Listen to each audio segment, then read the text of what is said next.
최신 경제 소식을 빠르고 친절하게 전해드립니다. 스타트 경제, 오늘은 김지훈 삼성 액티브 자산 코액트 ETF 본부장과 함께하겠습니다. 어서 오십시오, 본부장님. 네, 안녕하세요. 어서 오십시오. 자, 지난달 원달러 환율이 굉장히 급등했는데 그럼에도 불구하고 우리의 외환 보유액은 줄지 않고 증가한 것으로 나타났거든요. 그 이유가 있을까요? 네. 지금 외환 보유액이 이제 IMF 때 대비해서는 한 10배 이상 되는 금액인데요. 예. 사실 지금 수출은 굉장히 호조인 상황입니다. 그래서 반도체, 자동차, 선박, 또 바이오헬스까지 수출이 굉장히 좋기 때문에 네. 경상수지 흑자가 이어지고 있고요. 네. 이제 자본수지에서 조금 마이너스이긴 하지만 경상수지 흑자가 이어지는 게 좀 긍정적으로 영향을 미치지 않았나. 그렇게 보고 있습니다. 그리고 보통 이제 분기 말이나 연말에는 또 유휴 달러들이 이제 예금 기간에 예치가 되면서 또 외환 보유액으로 잡히는 효과도 일부 있었다고 보고 있고요. 예. 네. 그런데 이 고환율이 좀 지속이 되면서 물가가 좀 비상입니다. 김장철도 아닌데 배추값, 물값 지금 묵값 또 들썩이고 있고 과일값도 많이 오른 것 같아요. 배경이 뭐라고 보십니까? 저도 이제 귤 가격이 많이 올라서 얘기를 들어보니까 네. 이제 제주도에서 작황이 굉장히 안 좋았다고 하더라고요. 여름은 너무 더웠고 또 10월은 비가 많이 왔고 그러다 보니까 이제 착색이 안 된 귤들이 많다고 하는데요. 네. 그러니까 이런 식으로 기후 변화가 계속되면서 농산물의 생산이 좀 원활하지 않으면서 농산물 가격은 좀 오를 수밖에 없지 않나. 또 인건비도 워낙 또 올랐고 인력도 예. 좀 부족한 상황이 아무래도 구조적으로 영향을 미치는 것 같습니다. 네. 예. 요즘 그래서 뭐 감귤을 많이 이제 사 먹기가 어렵다. 네. 겨울철엔 귤인데 그런 이야기도 나오더라고요. 소비자 물가 상승폭도 보니까 10월에는 1.3까지 굉장히 많이 내려갔는데 좀 그 상승폭도 좀 소폭 오른 것 같더라고요. 네. 안 그래도 뭐 지금 이제 물가 부담이 이어지고 있는 상황에서 지표까지 이렇게 나오면은 앞으로 좀 부담이 더 이어질지 않을까 싶은데요. 네, 한 12월에 한 1.9% 정도 됐는데 네. 아마 지금 이제 계절성도 있고 네. 또 유가도 반등을 좀 했더라고요. 이제 네. 다 관심을 안 가지고 있었는데 유가도 반등을 한 상태에서 또 저희는 다 달러로 사야 되잖아요. 유가 상승분에다가 또 환율 상승분을 곱하기 때문에 사실 물가 부담이 기저적으로 굉장히 많은 상황이고요. 또 각종 원자재도 가격이 많이 올랐더라고요. 뭐 예. 카카오 가격이나 뭐 커피 가격 그런 농산물도 다 가격이 올랐는데 저희 다 수입해서 먹고 있잖아요. 그렇습니다. 주스도 마찬가지고 그런 부분이 계속해서 이제 물가에는 부담으로 작용할 것 같습니다. 네. 고물가 상황이 이어지다 보니까 정부도 대책 마련에 나섰습니다. 네. 이번 주에 설 성수품 물가 관리 대책 마련하겠다, 발표하겠다 이렇게 방침 예정이라고 밝혔는데 어떤 네. 내용이 좀 담길까요? 사과나 배 이런 그 제사용품 또 한우 이런 음식들을 이제 네. 좀 많이 공급하겠다 이런 계획들이 있더라고요. 그래서 네. 사과 배를 44,000톤 정도 저도 이제 양은 감이 안 오지만 정부에서는 이제 공급 확대를 통해서 가격 안정화를 유도하려고 하는 것 같습니다. 네. 예. 그 정부에서 이런 일단 물가가 오를 때마다 여러 가지 대책들을 많이 내놓잖아요. 뭐 할인 네. 쿠폰을 정부 측에서 이제 내놓기도 하고 그런 어떤 방안들이 좀 서민 입장에서 체감이 좀 될까요? 뭐 일부 영향이 좀 있긴 할 텐데요. 네. 근데 결국 그게 또 이제 돈을 또 풀면 그게 인플레이션에 영향을 주기 때문에 네.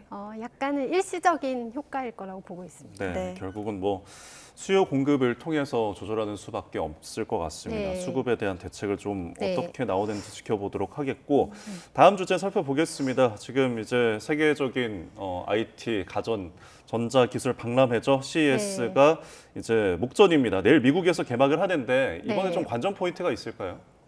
거의 모든 게 이제 AI화 된 모습이 다시 한번 확인되지 않을까. 이제 저희가 그럴 줄은 알았지만 네. 이제 그게 모든 전자제품에서도 AI가 적용된 모습이 다시 한번 확인될 것 같고요. 네. 휴머노이드 로봇이 좀 더 이제 가깝게 예. 다가올 것 같습니다. 그래서 빠르면 올해 말 아니면 이제 2026년부터는 대량으로 이제 휴머노이드 양산이 될 걸로 보고 있는데요. 예. 네. 이제 그런 부분이 좀 보이지 않을까. 네.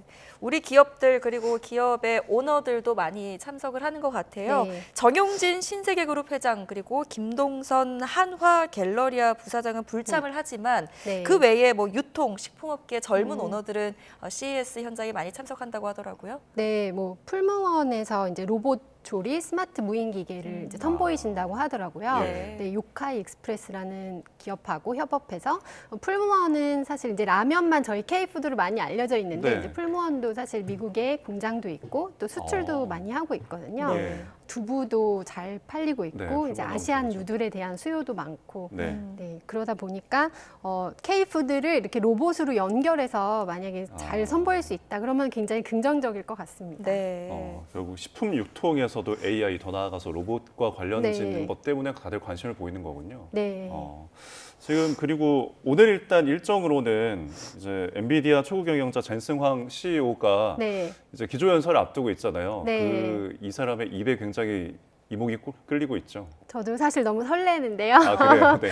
네, 미국 현지 시간으로 저녁 6시 반부터더라고요. 그게 이제 한국 시간으로는 11시 반이 될 것 같고요. 잠시만요. 네, 그래서 이제 최근에 그 반도체 주가도 많이 상승세를 보이고 있는데 네. 한국뿐만 아니라 미국도 이런 기대감이 좀 반영되어 있지 않을까 보고 있고요. 네.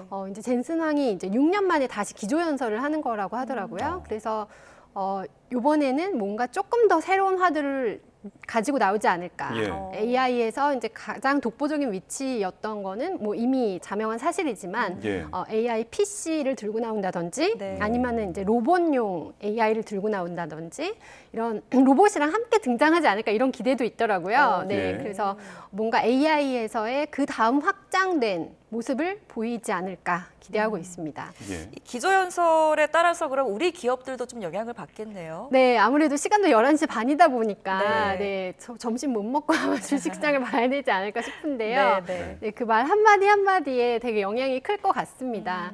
그런데 정말 그 사실 작년에 그 IT 수요가 굉장히 안 좋았거든요. 네. 그래서 작년 하반기에 원래는 저희가 그런 레거시 반도체 반등을 기대했는데 좀 수요 예. 부진으로 안 좋은 상황이었습니다. 그런데 만약에 진짜 AI PC가 됐건 뭔가 로봇이 됐건 새로운 수요를 이끌 수 있는 제품을 이제 선도해서 보여줄 수 있다. 네. 그러면은 수요 회복에 대한 기대감이 되게 높아지면서 반등이 나올 것 같습니다. 네.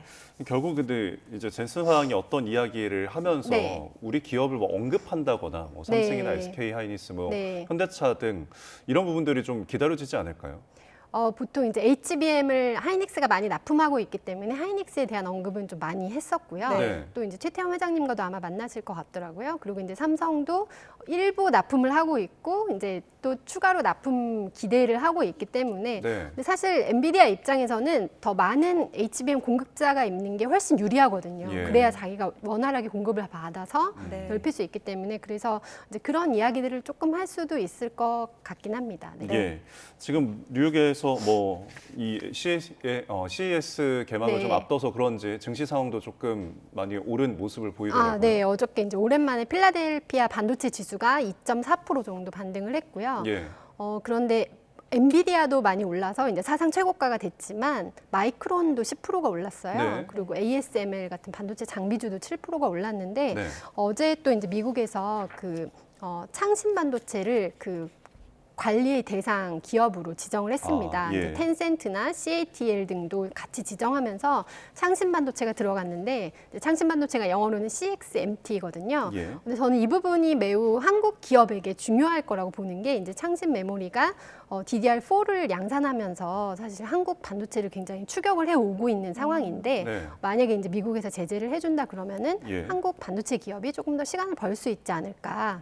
그래서 그런 부분이 좀 테크의 반등에서 좀 추가로 한국 기업에게는 플러스가 될 수 있을 것 같습니다. 네. 네, 뉴욕 증시 전망까지 해주셨고 마지막 질문 좀 드려보겠습니다. 지난 3년 동안 좀 이 고금리에 침체됐던 미국 증시의 그 기업 공개 있잖아요. 네. 이 기업 공개가 올해 이제 증시 활황에 힘입어서 다시 살아날 것이다 이런 전망이 또 있던데 이건 어떤 이야기입니까? 네. 미국은 지금 AI 쪽에서 워낙 선도적인 위치에 있기 때문에 네. 스타트업에서도 이제 AI에 유망한 기업들이 많이 있더라고요. 네. 이런 부분은 다시 한번 화랑을 이렇게 할 수 있지 않을까. 또 금리도 그래도 좀 내려온 상황이기 때문에 네. 미국에서는 그런 IPO가 되게 활발해질 수 있을 거로 보고 있습니다. 근데 네. 우리나라도 이제 뭐 공모 청약하면 굉장히 인기가 좋은데 네. 미국 증시 같은 경우에는 또 우리나라랑 달라서 좀 네. 만약에 이 부분에 대해 투자를 하는 분들은 좀 주의가 필요하지 않을까 싶은데요. 그렇죠. 한국에서는 사실 하기가 되게 힘들고요. 예. 네, 이제 이미 주가가 오르고 나서 네. 좀 오히려 조정세를 기다리는 게 그럴 예. 때는 좀 바람직한 방법 같습니다. 알겠습니다. 자, 지금까지 김지훈 삼성 액티브 자산 코액트 ETF 본부장과 경제 이야기 나눠봤습니다. 오늘 말씀 고맙습니다. 네, 잘 들었습니다. 감사합니다.